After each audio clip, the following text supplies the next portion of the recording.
Alright, I decided to scrap my usual storytelling method and just voice this over instead. If you watched my coffee shop experience and D&D experience videos, you would know that I suck at telling a story without getting carried away. But if I'm voicing this over in post, it should turn out a little bit better. So, this is my factory work experience, and this takes place right after the events of my coffee shop experience. So go watch that video first if you haven't seen it already. After getting unfairly fired from the coffee shop, I started posting on YouTube. Just crappy Fortnite shorts. They're still on my channel actually, but don't watch them. But anyway, it took months of waiting and signing papers and drug tests and stuff just to get to visit the building. I got a tour of the whole factory on my first visit and immediately I felt overwhelmed. Biggest building I'd ever been in, so much happening everywhere. I was thinking to myself, how could I ever work here? So anyway, a couple weeks later, I was officially hired and I had my first training week scheduled. So when I showed up, I made it to the classroom with 12 other applicants. I'm not going to get too into the weeds here, but it was a fun time where everyone seemed to get along, fun environment. The thing that made this scary, and part of the reason I don't work there anymore, was that the rules were very strict. And I don't have a problem with strict rules, but, well, let me explain that when I get there. They started teaching us all about how the factory operates and how different processes go, and I was paying so much attention. I'm not even being sarcastic. I was taking notes and asking questions. It was really cool. They had this baseline rule where if you had to be reprimanded more than once during your first week, you're out, fired, gone. You would get reprimanded for starting to doze in class. So if you dozed twice, you were out. Might I add that the class started at 6 a.m. and I was a night owl? It was so challenging to stay awake during the whole thing. But I never once got reprimanded. I was trying way too hard to get this job to be fired for something like that. Foreshadowing. 2 of my classmates did end up getting reprimanded for nearly falling asleep, so that kind of helped me lock in a little bit more. So one day, I noticed one of my classmates was missing. We all kind of noticed, but the instructors refused to address it. Turns out he got walked out for smoking outside the smoking area. He lit his cigarette like 10 feet away from the smoking area and got caught and fired. Bro couldn't have waited 10 seconds. Also, don't smoke out there. It's bad for you. So I move on from the training phase, almost win a game of Jeopardy, then it's time to go out on the floor. I don't know if I mentioned this, but this is a car factory, and I was sent to the area where they assemble and put the bumpers on the cars. So my first process was called left side bumper install.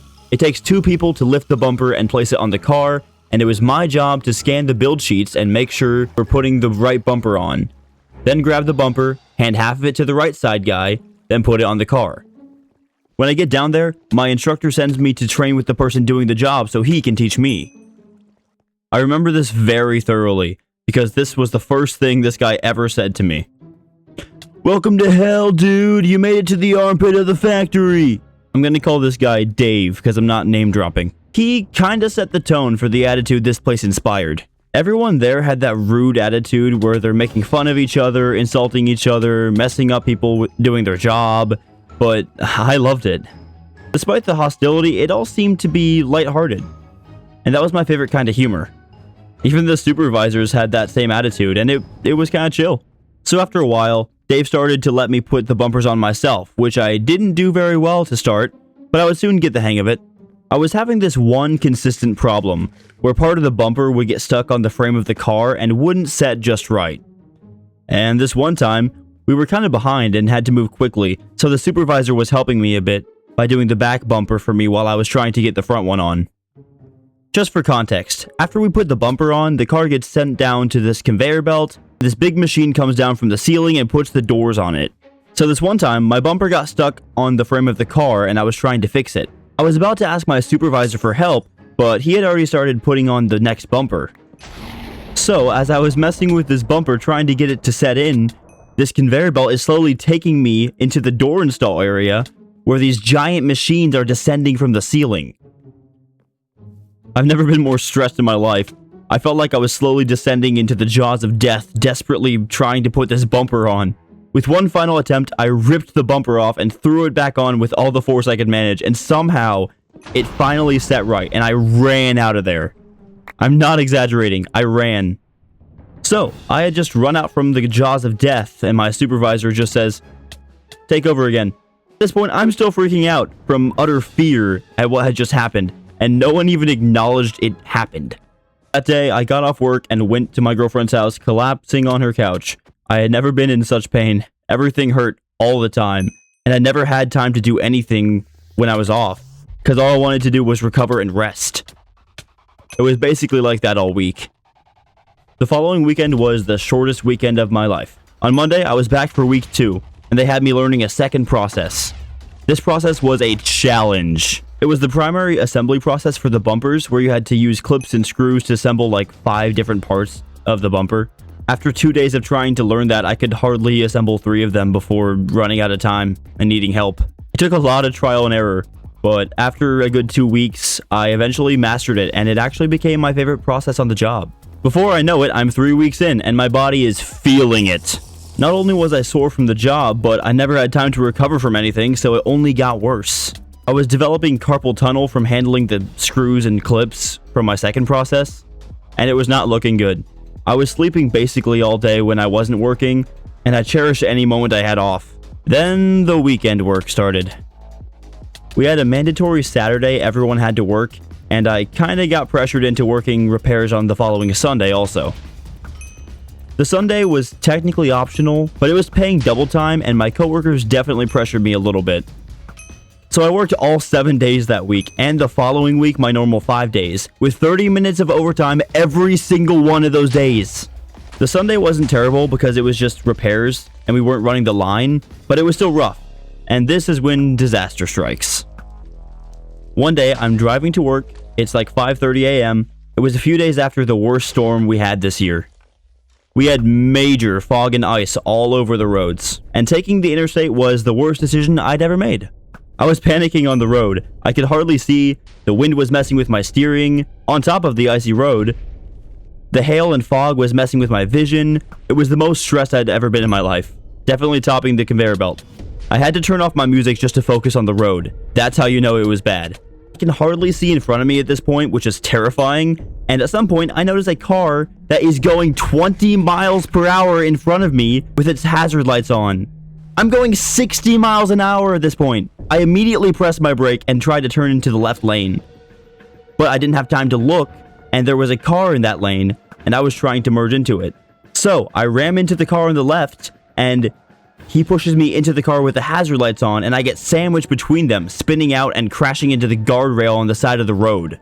I've never made a more pathetic cry for help in my entire lifetime. Miraculously, I didn't get hurt. My airbags didn't go off, but I definitely feel like they should have.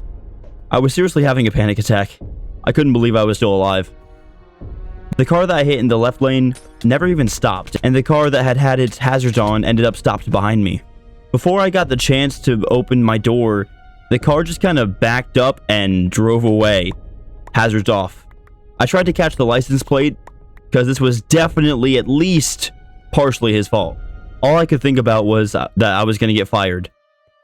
I was given 3 different numbers I was supposed to call in cases I couldn't make it to work, and I couldn't remember where I put the last one. But I called my supervisor and explained the situation. They didn't seem super interested, which I was kind of offended by, I guess. But they told me they'd take care of it, and hung up. That's the only hope I had, that I wasn't going to lose my job. Not very reassuring. Only after that did I realize I should probably call 911. So I do that, and I call my dad because I was panicking. Somehow my dad arrived before the cops, even though I called 911 first. Anyway, so I went home, praying I still had a job, with no confirmation. So I showed up the next day, and my clock-in badge worked. So it seemed like everything was fine. No one even mentioned my absence. I ended up casually bringing it up in conversation because, you know, I'm a talkative person. So I guess my supervisor had everything covered. Fast forward, I'm 1.5 months in. I'm finally pretty good at doing 4 different processes. Still in pain everywhere, and always tired. But now I knew what I was doing, and I was doing well. All the employees training me were saying things like, "You're a fast learner. Have you done this before? You're catching on quick." So I felt really good about myself. I'm the kind of person who will push myself way further than what's healthy. I forced myself to master this job in half the time most people did. I was amazing at this job considering my experience. And finally, after almost 2 months, I was actually feeling good about the job. Not to mention I was making bank. So one day, I'm doing my favorite process. I have it down to a science at this point. And some of the other associates are talking about politics and making jokes. This one girl, I'll call her Sarah, was being jokingly annoying toward me, which she did a lot. She kind of had that whole tough girl vibe. And I responded with a political joke that was kind of relevant to the topic at hand. Now, she was the kind of person who would just jab at you all the time and act like you were out of line. Like, why are you insulting me like that? And I'd be like, no, don't take that out of context. We had that chemistry going on. So when she got all offended at my joke, like, why would you say something like that? That's crazy. I'm gonna have to tell the supervisor you said that. I didn't think anything of it because she always seemed so chill, and that's why I thought she wouldn't take the joke badly. So later, I had been having some problems with my clock-in badge, so when my supervisor tells me the higher-ups want to see me, I'm not surprised. I've been to see them multiple times this week about my badge, so I didn't think anything of it. But I go see them, and they sit me down at a table and explain to me, you have been heard saying some potentially offensive things to your coworkers. Maybe something like a slur? Important, I did not say a slur. So I answer, I didn't say a slur, but I explained the joke I made and that everyone else was kind of doing similar things. And I explained that I was making a joke and I didn't mean anything by it. At this point, I'm thinking in my mind, there's no way they'll give me a write-up for this, right? That would be crazy. Then she said, well, it doesn't matter what you meant by it, because it was said and it was heard. And we can't tolerate that kind of talk here, so we've decided to end your process.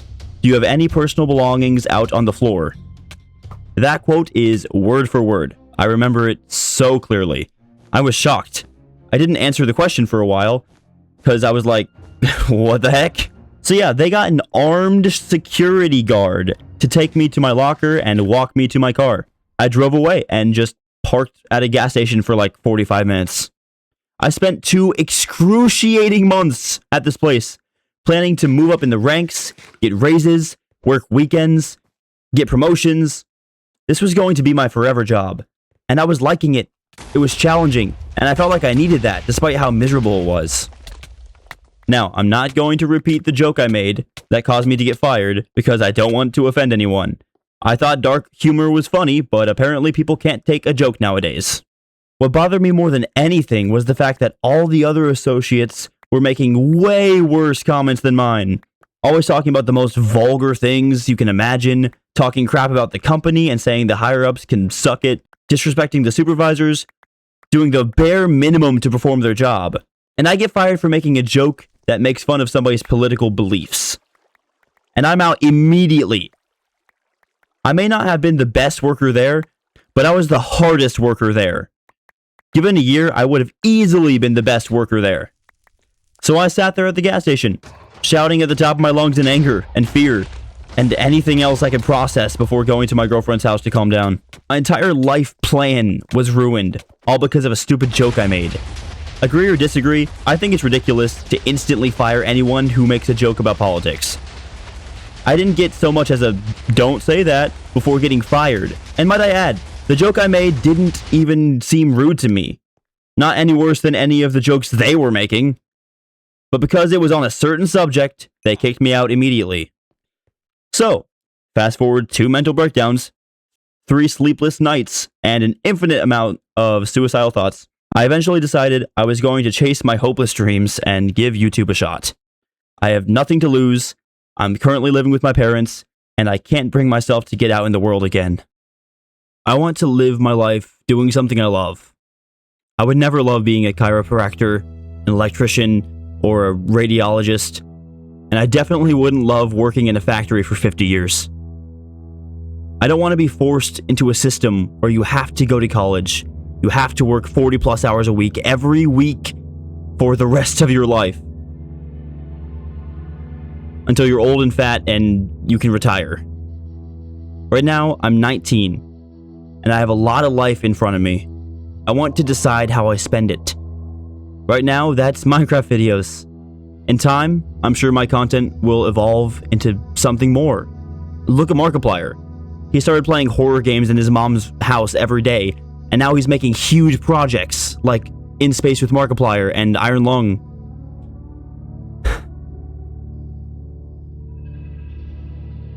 I don't want to just do Minecraft videos for the rest of my life, although I'd love to. But I'm using this as a platform to reach out to people and make them feel something. I'm not always funny, but I try. I try to make people laugh, to make them have a better day. I want to build a community that I'm close with. One who will stay with me and support my dreams. That's why I released the replying to every comment video, because I want to ensure that I never lose the connection with my subscribers. Big YouTubers lose their connection with their subscribers and forget their individual people. I want to stay connected with you guys. And remember you by name, like Sore Puff Guff, Games 9, and King Donkey, or a couple that come to mind immediately. So that's what I'm hoping for. To keep the connection with my fanbase, and to keep reaching more people. Anyway, I don't know how to end this. Thanks for being here. It's hard to express this in a meaningful way through a YouTube video, but I really mean it. Thank you. And don't let me forget you're there. Okay?